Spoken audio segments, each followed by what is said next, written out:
So all day long the noise of battle rolled among the mountains by the winter sea, until King Arthur's table, man by man, had fallen in Lyonese about their lord.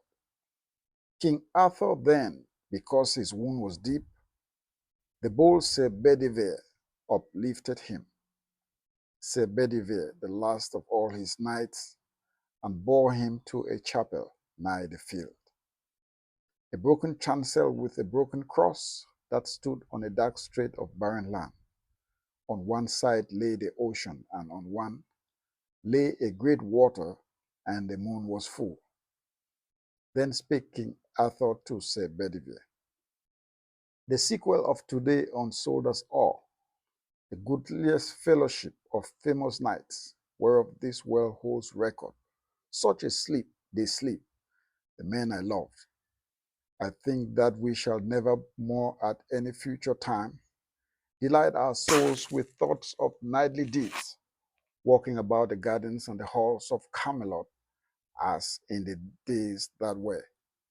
I perish by these people which I made, though Merlin sware that I should come again to rule once more.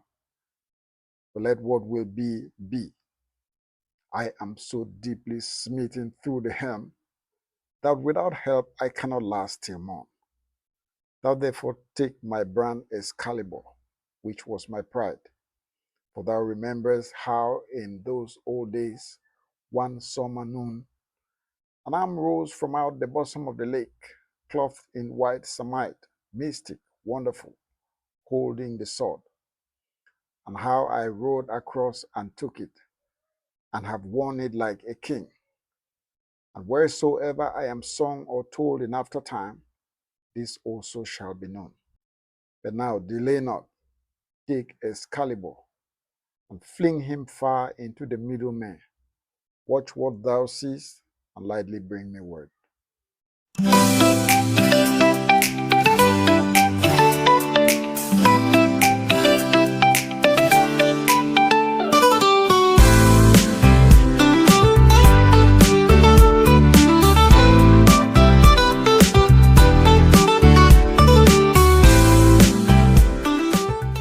Hello, ladies and gentlemen. My name is John Agbor, and I want to welcome you to my channel, Poetry of the Masters, where we shall be looking at poetry in all its forms, contemporary poetry and poetry left behind by the masters. The excerpt I just read to you from the beginning is taken from the poem entitled Morte by Lord Alfred Tennyson. You see, the poem is so beautiful that it's been 30 years since I memorized those lines, and I am still able to recite them, even with a little difficulty, as you have noticed. That was superior, that is considered by me as superior poetry, superior lyrics by a superior poet, Lord Alfred Tennyson. But today I want to talk mostly, I want to address young and upcoming poets, fledgling poets. I want you to ask yourself a series of questions, not least being why you decide to write poetry. In fact, I have a number of questions here, 6 in total, and I want you and I to answer them. I will read out the questions like somebody asked them to me, and I will give my own version of the answers. And I invite you, wherever you are, wherever you're watching, to ask yourself these same questions and to answer them in your own way. So without wasting any more time, let us move straight to the questions. The first one that I have on my list is, why do you write poetry? Or why do you intend to write poetry if you are an aspiring poet? So if somebody asks me this question, I will answer it in the following words.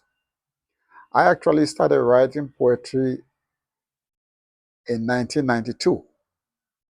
I was a senior in high school, and I grew up in Cameroon, in Central Africa.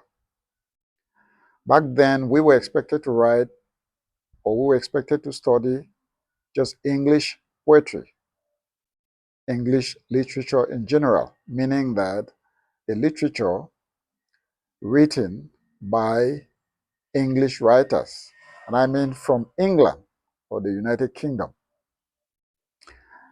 And England is blessed, I can tell you, England is blessed, is so rich with all kinds of valuable, talented artists, writers, dramatists, poets, prose writers. And Lord Alfred Tennyson turned out to be my favorite. Personally, I think he's the greatest lyricist that we've seen. But that's arguably, so I'll say he is arguably to me the greatest lyricist that we have seen. So I fell in love with his poetry and I decided to write poetry of my own because I wanted to emulate him. I wanted to copy him. I'm a copycat. So right from the start, I decided to reason the way he did, to look at the world the way he looked at the world, and to write poetry the way he wrote poetry. So I copied his style, I copied his thought processes, I copied everything about him. And I've said that I consider my own work to be a poor imitation of his and also of other great masters like him. And I'm proud of that, a poor imitation of theirs. So you ask yourself, why do you write poetry, or why do you aspire to write poetry? Do you have a message for the world? Do you just want to unburden your mind? Do you just want to communicate to yourself? Or do you intend to publish and tell the world what you're writing about? So very fair question. Please ask yourself that question. It is very, very important, to establish a foundation so you can have a platform on which to stand going forward. The next question that I have on my list is, which poet is your mentor or your role model? In other words, do you have a mentor? Do you have a role model poet? I can tell you, when I started writing, I did not have a mentor, but I had a role model, and I just told you about him, Lord Alfred Tennyson. But nobody actually served as a mentor to me because, unfortunately, Lord Tennyson was no longer alive when I came across his works. And even if he was, he would be in England, and I was way back in Cameroon. So there was no possibility I was going to have him mentor me. But I kind of mentored myself, just following his works, learning about him, trying to reason like him, trying to write like him. I was a copycat. But I can tell you, none of my poems resemble any of his poems.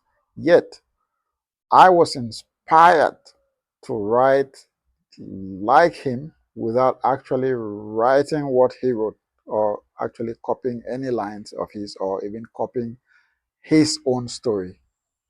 Yep, it's possible to do that. And that's what I did. Uh, in my day too, we didn't have any creative writing classes like I see people have today, young people have today. So we were only supposed to read, know the works, and answer questions in an exam about them. We were not encouraged to write, in other words. But there is a lot of effort nowadays to help young people to become writers. And so in those classes, you can be taught, you can be mentored, to try to write and become good at it. So that's a good thing. So do you have a mentor? Do you have a poet that you look up to? It is very, very important. I will recommend to you to have a poet, an established poet that you want to emulate, just like I decided to emulate Lord Alfred Tennyson. It is very, very important. So the third question, do you plan to conform to traditional poetry or do you intend to break new ground? And what I mean by traditional poetry is, I mean the poetry that already exists, the tenets and the structure of poetry as it is right now, as the masters wrote, and as other generations have written. Now, with the liberal nature of things today, it is not surprising to see a writer or a poet who just completely shatters those boundaries and creates or forges a new path of theirs. You may decide to present your own ideas, not in cryptic lines, but in prose form. Is that what you intend to do? Do you want to write without punctuation, for example? Do you want to write with no stylistic devices? That's up to you. So ask yourself that question. Do you intend to conform to the traditional structure and tenets of poetry, or do you intend to go your own way and let the world discover something that is really, really unique to you? So if I have to answer that question, I did not try to break any new grounds. I mean, like I said, I was a copycat to Lord Alfred Tennyson. However, he wrote poetry. I wanted to write poetry the same way. If he wrote some soliloquies, I would want to write some. If he wrote epics, well, I didn't write any epics, but I wish I was that gifted as him to write very, very lengthy poems. But yeah, uh, I try to conform. I try to just follow his footsteps and did the best I could, to keep his flame alive, if you like. So ask yourself, do you plan to find a poet and use that poet as your role model, or do you want to be your own person? So next question, I think it's question number 4. Do you believe you are inspired as a poet, or do you intend to just be guided by the mechanics of poetry writing? What I mean by that is, you know, uh, if you attend a creative writing class, poetry, you will learn about things that are common to all poetry. They will tell you about, you know, the need for lines or stanzas, or, the use of literary or stylistic devices or poetic devices, if you like, you know. So do you uh, just want to write because you know those things, and so you just want to express whatever you have in mind following those guidelines, or do you really have an inspiration? Do you have an inspiring message? Do you have a story that the world may like to know about? Do you have something to say that many other people can relate to, can identify with? Are you trying to write just to, you know, express some personal uh, subject that you are interested in that other people may not appreciate? So, what I can say is, I believe that I fell in the category of inspired poets. I always thought that I had messages that the world would like to know about. And so that wasn't hard for me. The challenge that I had was to be able to communicate that message uh, in a way that would be appreciated and in a way that would make good reading to other people. So I always had good messages. I always had something I wanted to say. I always had interesting subject matter.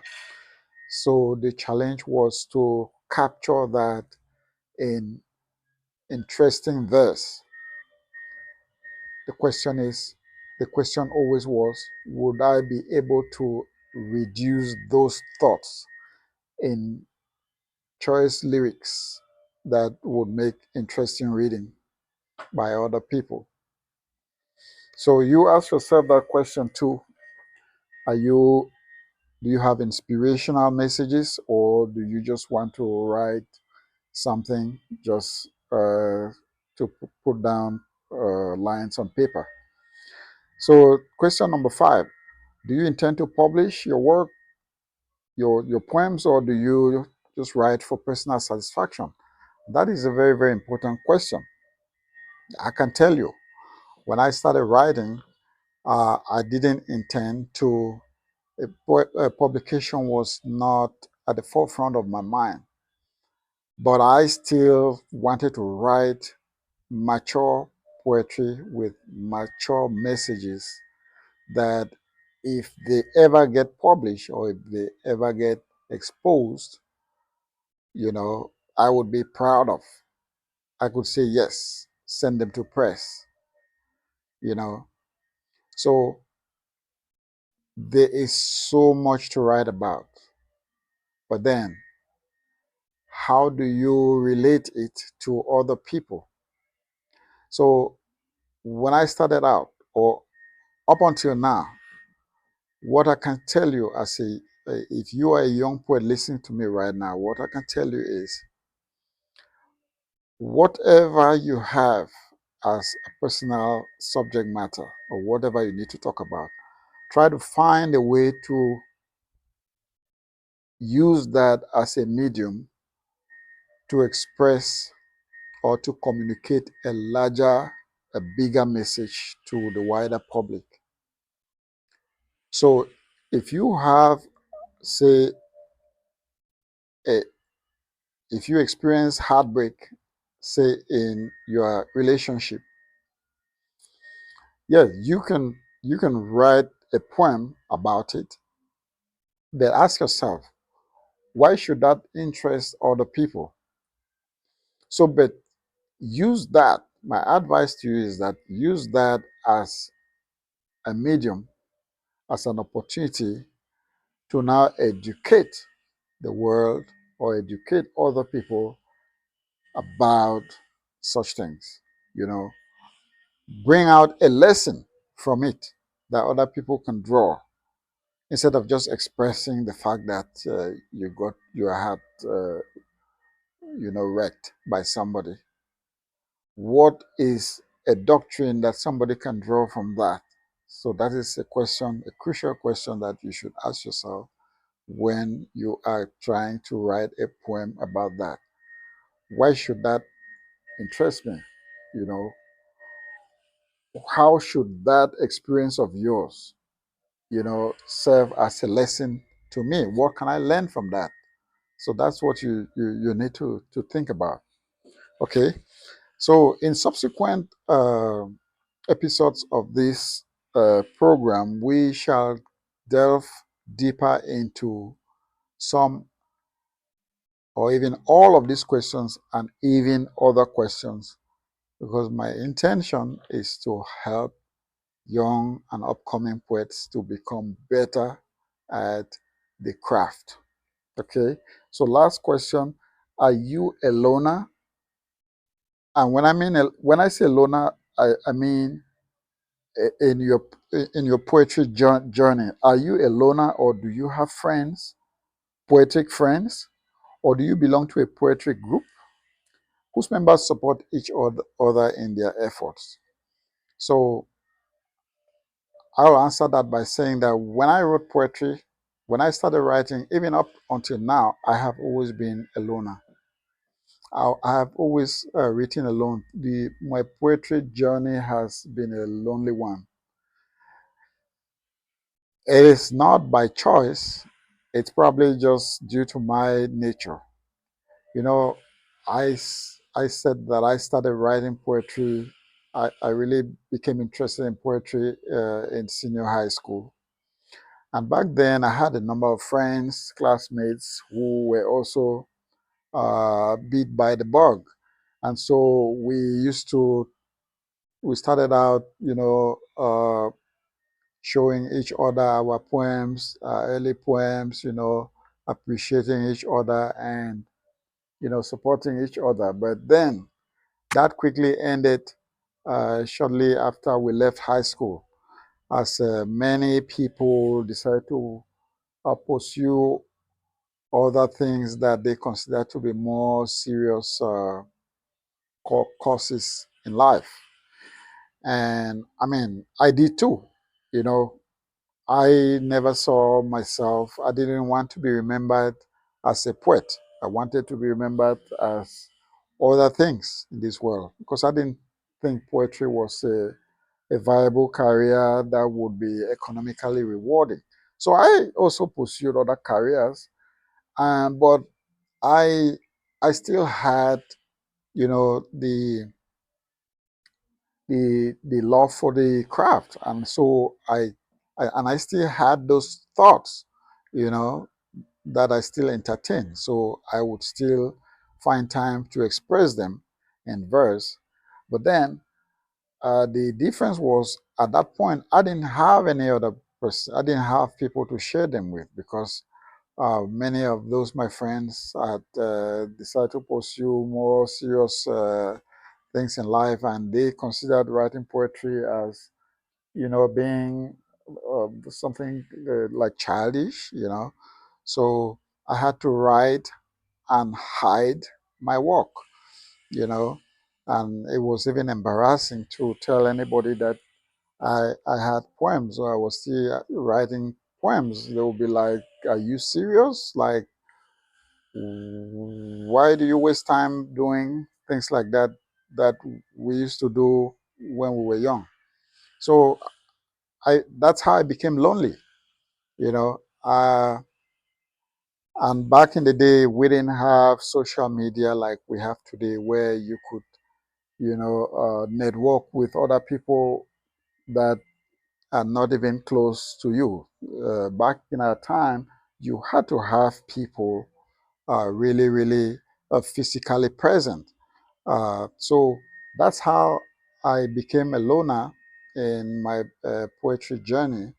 And it just kind of stuck with me, kind of old fashioned. I didn't know how to now get out, even in the era of social media. Even up to now, I still struggle, to uh, network with other people, which is something I'm still trying to do. So, so that's the my answer to that question. I didn't have supportive friends. I didn't belong to a poetry group. Now, how about you? Are you a loner? Are you trying to write all by yourself? Do you not have encouragement? Do you not have support? And I can tell you, having gone through what I went through, I'll tell you that as a young poet, it's encouraging to have. I suffered a lot because I was alone, but you don't have to go through what I went through.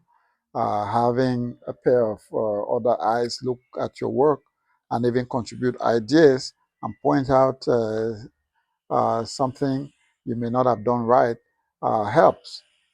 So uh, yeah, those are the 6 questions that we had for today. Like I said, we will continue to dive deeper and deeper into aspects of poetry. My main interest in this channel is to present to you the works of great poets of the past, because I understand that younger poets today may not be aware of those poets of old. So I will, from time to time, bring their works out in this channel so you can see and appreciate how great they were, But also we will talk about contemporary aspects, and I will also share with you some of my own works. I have a published collection now, and I have an unpublished catalog too, and I'm still writing, you know. So I might serve as an inspiration to a number of people or a number of young poets uh, when I share with them my own experiences and my own journey. And I might be able to give them an advice or two to help them to become better poets, even better than myself. So thank you very much for staying through and watching this video. If you enjoyed the content, if you found any value, please like and subscribe, especially knowing what will be coming in subsequent episodes. Like and subscribe so you don't miss our subsequent episodes. You will be informed when they are posted, and we will be able to build a community together, and we will be able to share our experiences, and I'll be able to share my experience with younger poets. So thank you very much for watching, and I'll see you in the next episode.